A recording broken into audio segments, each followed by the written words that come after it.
We've been supporting democracy in Africa, in many countries, and in particular in Ghana for many years. And we've moved from perhaps an approach in the past which was based on short-term actions to one which is based on supporting the institutions in the country. And one of the interesting features of Ghanaian constitution is that you have these independent bodies, the Electoral Commission, the National Media Commission, the National Civic Education Commission, which have been set up under the constitution. And we think that that is an interesting way to support democracy in Ghana in the long term. Independent governance institutions are key pillars, in my view, that counterbalance the forces of politics.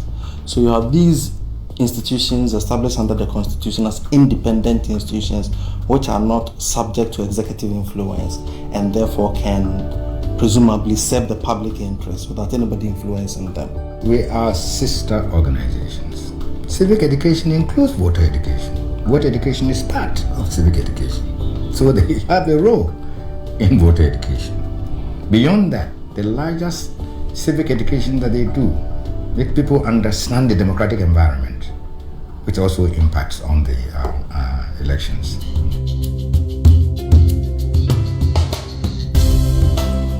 We paid a visit to the Parliament, and some of the eminent parliamentarians were explaining the Constitution, which is based on different constitutions, but today is very much Ghana's own model. Elements of the Westminster system, elements of a presidential system. It was a good opportunity for development partners, ambassadors, to meet the whole leadership in the Parliament and listen to one another and create a dialogue, and then we can follow that up later. But the core election budget will always be the responsibility of the government. But there are other things that enhance the transparency of the election and that improve the credibility of the election, if you can find the money to do them. And that's where the donors become particularly important. One of the things we can do is our projects of assistance to these institutions are long-term and the money is there and we're able to do that. But that's only to the institutions. You need the money to be able to carry out the elections. And if there's a shortage of resources, it's going to have an impact. See, they have been very consistent because they do long-term programming to assist elections. And the European Union has been particularly programming its assistance over a long period of time and into the future. So even though they are not supporting the core budget, the things they do are equally important.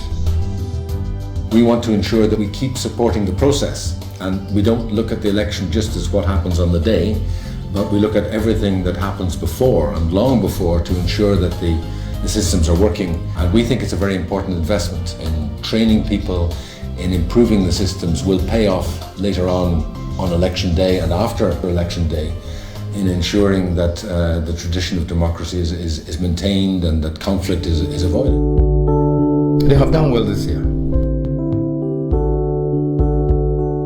They're helping with various aspects.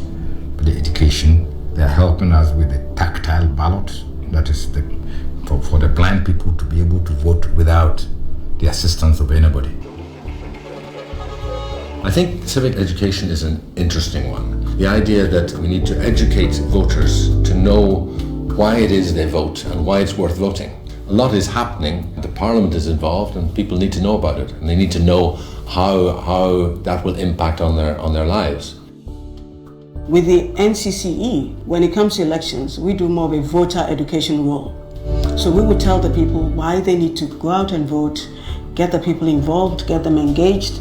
We would inform the citizenry of the times for the election, the date for the election, and then particularly this year with the support of the EU, we've been doing a lot of stakeholder engagements, community debates, meeting with the candidates who are aspiring, and just making sure that even with the candidates, they understand the rules governing the elections, they understand that it's non-partisan, for instance, they understand why they are standing for the elections, and getting them to meet with the community, for the community to know the people who are trying to get into the district assemblies to represent them. So that really has been the focal work that the NCCE has done. Everybody can see immediately the kind of collaboration that should exist between us and the NCCE. But if you look at the National Media Commission, the role they have in relation to the media and the role the media plays in elections becomes obvious. that we should also relate to them.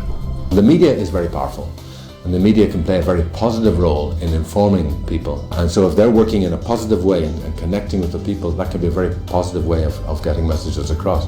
In today's globalized world, we are very much interconnected. What happens in one place has implications almost immediately in another. Our support for democracy is central, and what Ghana is doing, and Ghana as a model of democracy, important not only for this country, but also that other countries in the region and Africa would continue to see that as an example that might be emulated, that might be followed.